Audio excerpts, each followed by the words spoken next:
Arus penumpang di Pelabuhan Amahai pada H-3 terpantau ramai. Arus mudik penumpang di Pelabuhan Amahai, Kabupaten Maluku Tengah pada H-3 Idul Fitri 1443 Hijriah terpantau mulai ramai. Penumpang tujuan Pulau Ambon dan luar Maluku memilih menggunakan angkutan kapal cepat. Pantauan DMS Media Group di Pelabuhan Amahai Jumat 29 April, loket penjualan tiket dipadati para penumpang. Kepala Kesatuan Penjagaan Laut dan Pantai KPLP Pelabuhan Amahai Abdul Rahman Nakul yang dikonfirmasi DMS Media Group memprediksikan kepadatan arus mudik baru akan terjadi pada H-2 atau H-1.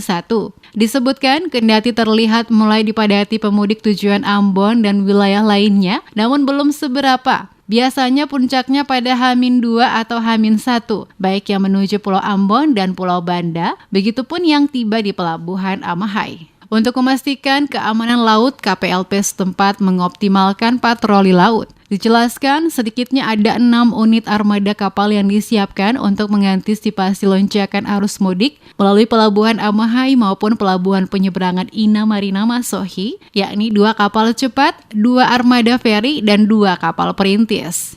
Diperkirakan mungkin H-2 atau H-1, sekitar tanggal 30 itu mungkin ada lonjakan. Karena ada kapal perintis yang nantinya tanggal 30 akan tujuan Banda. Untuk laut kita sekarang antisipasi kapal patroli. Kalau terjadi hal yang tidak diinginkan di perairan, kita kerahkan kapal-kapal patroli kami untuk persiapan terjadinya hal-hal yang tidak diinginkan. Untuk armada yang kami arahkan ke sini itu ada 6 armada, 2 kapal penumpang cepat, 2 kapal feri, dan 2 kapal perintis untuk mengantisipasi terjadinya lonjakan penumpang.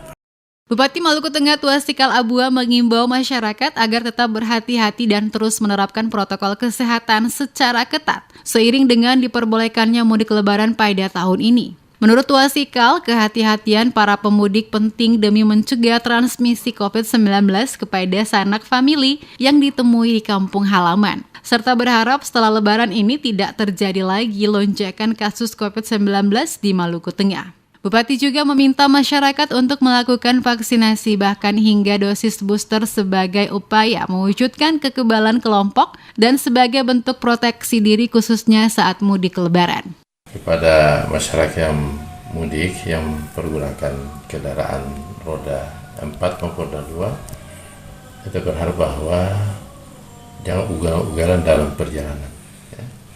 Ya, taatilah aturan-aturan lalu lintas supaya dengan ada menyambut hari raya ini tidak ada terjadi kecelakaan maupun sehingga kita semua bisa melakukan ibadah akhirnya dengan keluarga dengan aman dan nyaman.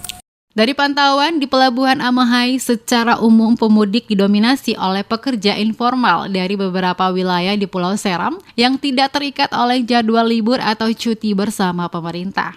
Setiap penumpang yang akan menaiki kapal juga diperiksa dokumen vaksin oleh petugas sebagai syarat melakukan perjalanan mudik. Puncak arus mudik melalui pelabuhan diprediksi terjadi pada 30 April atau 1 Mei 2022 setelah dibatasi selama 2 tahun.